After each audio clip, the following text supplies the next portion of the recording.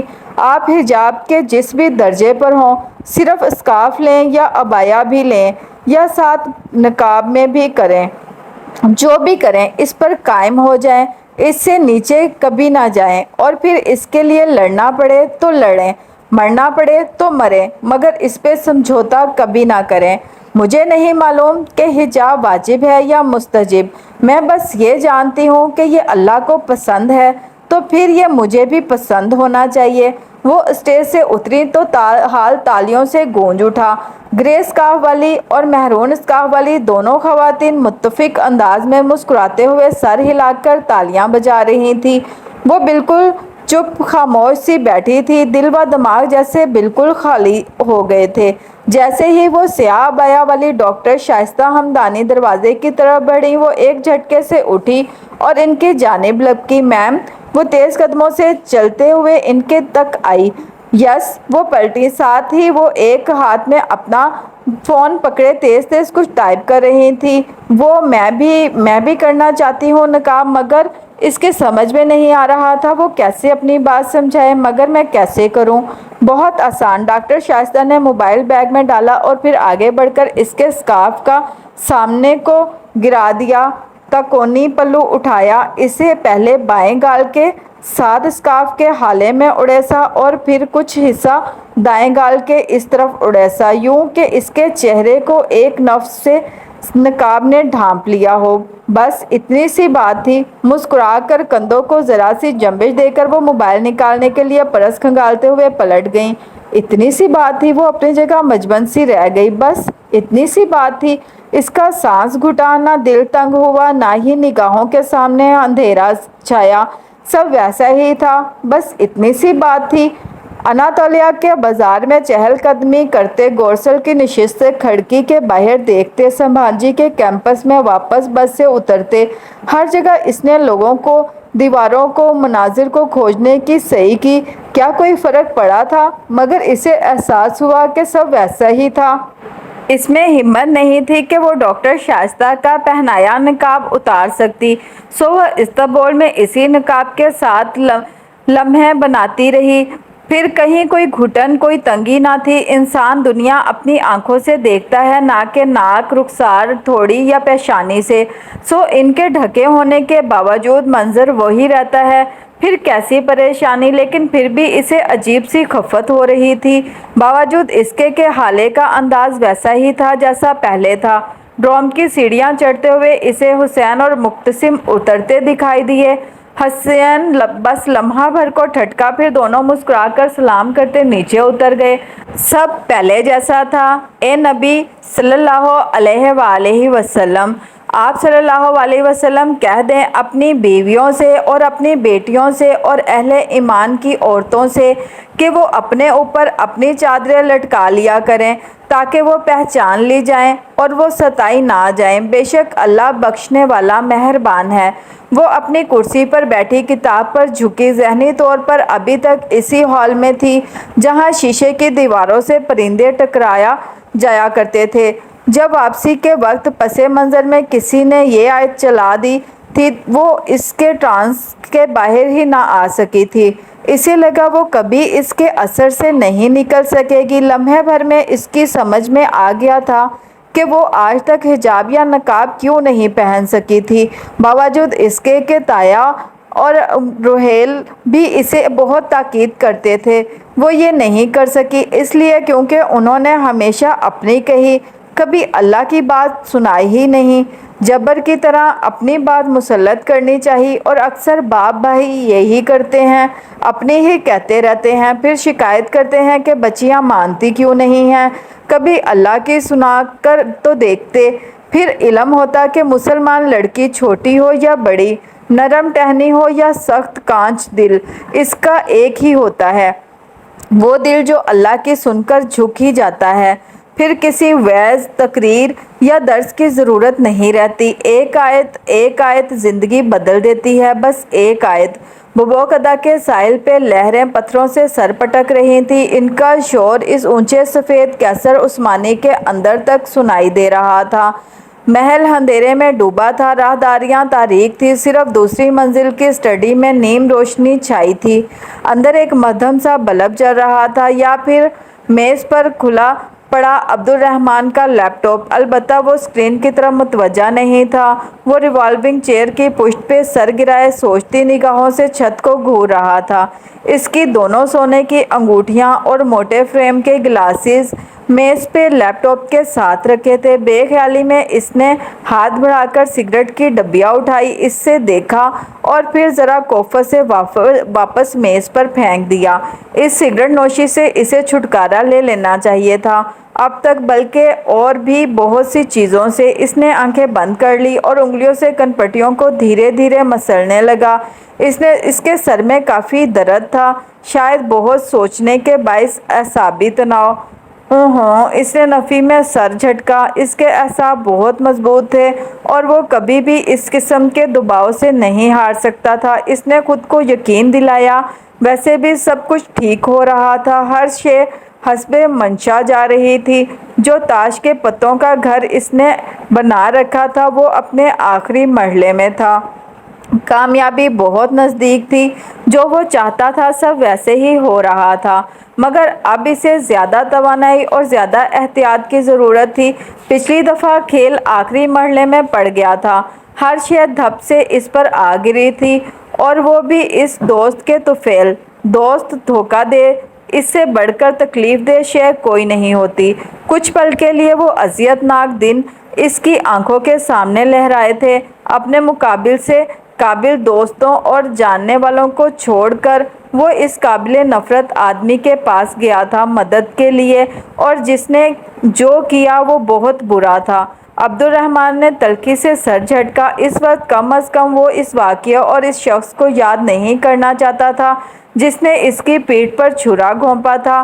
اللہ ضرور اسے موقع دے گا کہ وہ اس سے اپنا انتقام لے، اور وہ کبھی وہ موقع ضائع نہیں کرے گا، اس نے قسم کھا رکھی تھی، مگر اس وقت اسے وہ سب بھلا کر اس موقع پر توجہ مرکوز رکھنی تھی جو اس کے سامنے تھے۔ عبد الرحمن نے کبھی موقعوں کا انتظار نہیں کیا تھا، اس نے موقع ہمیشہ خود پیدا کیے تھے اور پھر اپنے کام نکلوائے تھے۔ اب بھی وہ یہی کر رہا تھا، مگر اس سب سے پہلے اسے اس چھوٹے سے مسئلے کو پایہ تکمیل تک پہنچانا تھا جو 4-5 ماہ قبل اس نے خود کھڑا کیا تھا۔ گو کہ ہر چیز ویسے نہیں ہوئی تھی جیسے اس نے سوچا تھا، بڑی غلطی ہوئی اس سے ہاشم پر اعتبار کر کے، مگر پھر بھی اس سب کا اختتام ویسا ہی ہوگا جیسے اس نے سوچا تھا، جیسے اس نے اعلان کیا تھا، جیسے دیمت فردوس نے مشورہ دیا تھا، ایک اتفاقیہ موقع اسے مزید پیدا کرنا تھا۔ اس نے میز پر رکھا اپنا موبائل اٹھایا اور فون بک کھولی۔ وہ نمبرز کبھی لوگوں کے اصل نام سے محفوظ نہیں کرتا تھا، یہ نمبر بھی اس نے ایکسچینج اسٹوڈنٹس کے نام سے محفوظ کر رکھا تھا۔ کچھ سوچتے ہوئے وہ اس نمبر پر میسج لکھنے لگا۔ 26 مئی سے سمبانچی میں امتحانات کا موسم چھا گیا تھا اور اس کٹھن موسم کو 9 جون تک جاری رہنا تھا۔ تقسیم کا مجسمہ، استقلال جیتسی کے چکر، جواہر کی شاپنگ اور پزل باکس کی پہیلیاں، اسے سب بھول گیا تھا۔ ادالار میں رکنے کے باعث ہونے والا نقصان تو وہ پورا کر چکی تھی، مگر یہاں صرف پاس نہیں ہونا تھا بلکہ ڈسٹنکشن لینی تھی۔ جس کا رزلٹ برا ہوا تو پاکستانی ایکسچینج اسٹوڈنٹس کے ناکامی ہوگی، اور رزلٹ اچھا آیا تو پاکستانی ایکسچینج اسٹوڈنٹس کی کامیابی ہوگی۔ وہ حیا سلیمان کو بھلا کر صرف اور صرف پاکستانی ایکسچینج اسٹوڈنٹس رہ گئی تھی۔ 31 مئی کو صبح استنبول پر کسی قہر کی طرح نازل ہوئی تھی۔ وہ رات دیر تک پڑھنے کے بعد فجر کے قریب سوئی تھی کہ آج چھٹی تھی، مگر صبح ہی صبح حالے کسی آندھی طوفان کی طرح ڈرم میں بھاگتی آئی، حیا حیا اٹھو!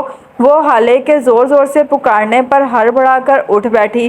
کیا ہوا؟ نیچے اپنے ہینگ کی سیڑھی کے ساتھ کھڑی حالے کے حواس باختہ چہرے کو دیکھ کر اس کا دل جیسے کسی نے مٹھی میں لے لیا۔ وہ لحاف پھینک کر تیزی سے نیچے اتری۔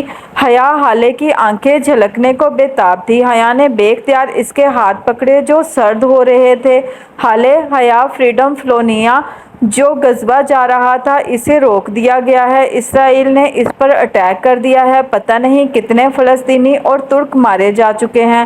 اللہ! اس نے بے اختیار دل پر ہاتھ رکھا، مگر وہ ایسا کیسے کر سکتے ہیں؟ ان بحری جہازوں میں تو خوراک تھی، دوائیاں تھیں، وہ کہتے ہیں کہ ان میں اسلحہ تھا اور دہشت گرد بھی، پھر انہیں پوچھنے والا کون ہے؟ خدایا! مقتسم وغیرہ تو بہت پریشان ہوں گے، ان کے تو دوست بھی تھے مسافر برادر جہاز میں۔ اسے بے اختیار یاد آیا، ہمیں ان کے پاس جانا چاہیے، جلدی چلو! اس نے جلدی جلدی بال جوڑے میں لپیٹے اور لباس تبدیل کر کے سکارف لپیٹ اور نقاب نفاست سے سیٹ کر کے وہ حالے کے ساتھ باہر آ گئی۔ کامن روم کے راستے میں اس نے موبائل چیک کیا تو ادھر رات کے کسی ایک پہر موبائل نمبر سے ایک پیغام آیا ہوا تھا: میرے پاس آپ کے لیے ایک سرپرائز ہے، اے آر پی۔ جہنم میں جائے اے آر پی! وہ اس وقت اس پریشانی میں اے آر پی کے سرپرائز کے بارے میں کہاں سوچتی؟ کامن روم میں پانچوں فلسطینی لڑکے چپ چاپ بیٹھے تھے، میز پر لیپ ٹاپس کھلے پڑے تھے اور موبائل ہاتھوں میں لیے وہ سب اپ ڈیٹس کے منتظر تھے۔ ان کے چہرے دیکھے تو وہ افسوس کے سارے الفاظ بھول گئی۔ اس کی سمجھ میں ہی نہیں آیا کہ کیا کہے۔ وہ اور حالے خاموشی سے ایک کونے میں بیٹھ گئی۔ I am so sorry مقتسم! اس کے کہنے پر مقتسم نے نظر اٹھا کر اسے دیکھا، ہلکی سی پھیکی مسکراہٹ کے ساتھ سر کو جنبش دی اور دوبارہ اپنے جوتوں کو دیکھنے لگا۔ وہ اس کی تکلیف محسوس کر سکتی تھی، بلکہ نہیں، وہ کیسے محسوس کر سکتی تھی سوائے اس کے کہ وہ خود کو ان کی جگہ پہ رکھے۔ وہ تصور کرے کہ اس نے لمحے بھر آنکھیں میچ کر سوچا، اگر خدا نخواستہ اسلام آباد میں جنگ جاری ہو، پورا شہر اپنے گھروں میں مسحور ہو، اس کے گھر والے بیمار اور زخمی ہوں، اور پھر وہ ادھر ترکی سے ایک فلوٹیلیا پر انہیں دوائیاں اور خوراک بھیجے، مگر فلوٹیلیا کراچی کے ساحل پر روک لیا جائے، اس میں سوار کچھ لوگوں کو مار دیا جائے اور اس کے گھر والے تڑپتے رہیں۔ ہاں، اس نے تکلیف سے آنکھیں کھولی۔ اب وہ محسوس کر سکتی تھی، جب تک اپنے ملک اور اپنے گھر پر بات نہ آئے، کسی دوسرے کا درد محسوس نہیں ہوتا۔ کامن روم کا دروازہ کھول کر ٹالی اندر داخل ہوئی۔ حیا اور حالے نے ایک دم اسے دیکھا اور پھر ایک دوسرے کو۔ ٹالی چلتی ہوئی سامنے آئی، وہ لڑکوں کو دیکھ رہی تھی، مگر لڑکوں میں سے کسی نے بھی اس کی طرف نہیں دیکھا۔ مقتسم! کیا ہم بات کر سکتے ہیں؟ مقتسم اپنے جوتوں کو دیکھتا رہا، اس نے جیسے سنا ہی نہیں تھا۔ حسین! وہ حسین کے قریب صوفے پر بیٹھی، اس کا بیٹھنا گویا کسی کو کرنٹ کا جھٹکا تھا۔ حسین تیزی سے اٹھا، ساتھ ہی چاروں لڑکے اٹھے اور وہ اکٹھے باہر نکل گئے۔ ٹالی لب کاٹتے ہوئے انہیں جاتے دیکھتی رہی۔ وہ نہیں جانتی تھی کہ وہ دن اس کی اور ان فلسطینیوں کی مثالی دوستی کا آخری دن تھا۔ ان کے نکلتے ہی دوسری طرف سے لطیف کمرے میں داخل ہوا، آہٹ پر ٹالی اور ان دونوں نے گردن موڑ کر دیکھا۔ لطیف جینز پر سفید ٹی شرٹ پہن رکھی تھی جس پر کالے مارکر سے نمایاں لکھا تھا "شیم آن یو اسرائیل"۔ ٹالی نے وہ تحریر پڑھی، اس کے چہرے کا رنگ بدل گیا۔ ہالے زیر لب مسکرائی اور حیا کو دیکھا، وہ بھی جواباً مسکرائی۔ "ٹالی، ٹرسٹ می، یہ صرف"۔ لطیف ہاتھ اٹھا کر اب بہت ہی دھیمے انداز میں ٹالی کو سمجھا رہا تھا کہ اس کی یہ تحریر صرف اسرائیلی حکومت اور اسرائیلی فوج کے لیے تھی۔ اسے ٹالی سے کوئی مسئلہ نہیں تھا اور نہ ہی وہ اس سے ناراض تھا۔ ٹالی پھیکی مسکراہٹ کے ساتھ سر ہلاتے ہوئے سمجھنے والے انداز میں سنتی رہی۔ لطیف کیتھولک تھا، ڈچ تھا، وہ یہ سب کہہ رہا تھا، مگر فلسطینیوں کی بات اور تھی۔ جو انہوں نے کیا ہالے اور حیا کو بالکل درست لگا۔ وہ ماتم کا دن تھا، گو کہ یونیورسٹی میں سارے کام معمول کے مطابق ہو رہے تھے، مگر در و دیوار پہ چھایا سوگ اور اذیت دل کو کاٹتی تھی۔ سمجھ میں نہیں آتا تھا کہ کیا کریں، کس سے انصاف مانگیں۔ ہٹلر کہتا تھا، "میں چاہتا تو تمام یہودیوں کو مار دیتا، مگر میں نے بہت سو کو چھوڑ دیا تاکہ دنیا جان سکے کہ میں نے ان کے بھائی بندوں کو کیوں مارا تھا"۔ اور اس جیسی بہت سی دوسری کہاوتیں اسٹوڈنٹس اپنی اپنی شرٹس پر لکھ کر پہنے گھوم رہے تھے۔ وہ اور ہالے بھی سارا دن سناٹے میں ڈوبی راہداریوں میں بے مقصد چلتی رہی تھیں۔ پاکستان میں اپنے لاؤنج میں بیٹھے ریموٹ ہاتھ میں پکڑے ٹی وی پہ فریڈم فلونٹینیا کی خبریں دیکھنا اور افسوس کر کے چینل بدل دینا اور بات تھی، مگر ترکی میں رہ کر اس ساری اذیت و تکلیف کا حصہ بننا دوسری بات تھی۔ وہ اینکر پرسن طلعت حسین کا شو کبھی بھی نہیں دیکھتی تھی، مگر یہ بات کہ وہ بھی ان سینکڑوں لوگوں کے ساتھ قید تھے، بہت دل دکھانے والا تھا۔ وہ 6 جہاز تھے، 3 کارگو اور 3 مسافر بردار۔ یہ سب مختلف جگہوں سے آ کر مرمرا میں ایک مقام پر اکٹھے ہوئے تھے۔ وہاں سے یہ پورا فلوٹینیا غزوہ کی جانب گامزن ہوا تھا تاکہ غزوہ کے محصورین کو امداد پہنچا سکے۔ جب فلوٹینیا غزوہ کے قریب پہنچا تو اسرائیلی فوج نے جہازوں پر حملہ کر دیا، کتنے ہی لوگ شہید کر دیے اور باقی سب قید۔ دوپہر میں وہ اور ہالے باہر سمبھاجی کے کیفے کے فوارے کے ساتھ کرسیوں پہ بیٹھی چارٹس اور پلے کارڈز بنا رہی تھیں۔ انہوں نے سنا تھا کہ پورا استنبول سڑکوں پر نکل آیا تھا، سمبھاجی شہر میں نہیں بلکہ دور مضافات میں بھی۔ سو ان کا ارادہ بھی آج جا کر اس احتجاج میں شامل ہونے کا تھا۔ مئی کے آخر کی دھوپ فوارے کے پانی سے ابل رہی تھی، وہ کونیاں میز پر ٹکائے سر جھکائے پوسٹر میں رنگ کر رہی تھی۔ اسکارف کے ایک پلو سے نفاست سے کیا گیا نقاب اس کے چہرے کا حصہ بن گیا تھا، صرف بڑی بڑی سیاہ آنکھیں نظر آتیں جو پہلے سے زیادہ سنجیدہ ہو گئی تھیں۔ انسان ایک ہی دریا میں 2 دفعہ نہیں اتر سکتا، وہ بھی اب وہ والی حیا سلیمان نہیں رہی تھی جو 4 ماہ قبل ترکی آئی تھی۔ وہ آہستہ آہستہ نامحسوس طریقے سے بدلتی جا رہی تھی۔ ایک ثانیے کو اس کا ذہن صبح آئے پیغام کی جانب بھٹک گیا۔ کون سا سرپرائز، کیسا سرپرائز؟ خیر، عبد الرحمن کی ہر بات ہی سرپرائز ہوتی تھی، اب تو اس نے حیران ہونا بھی ترک کر دیا تھا۔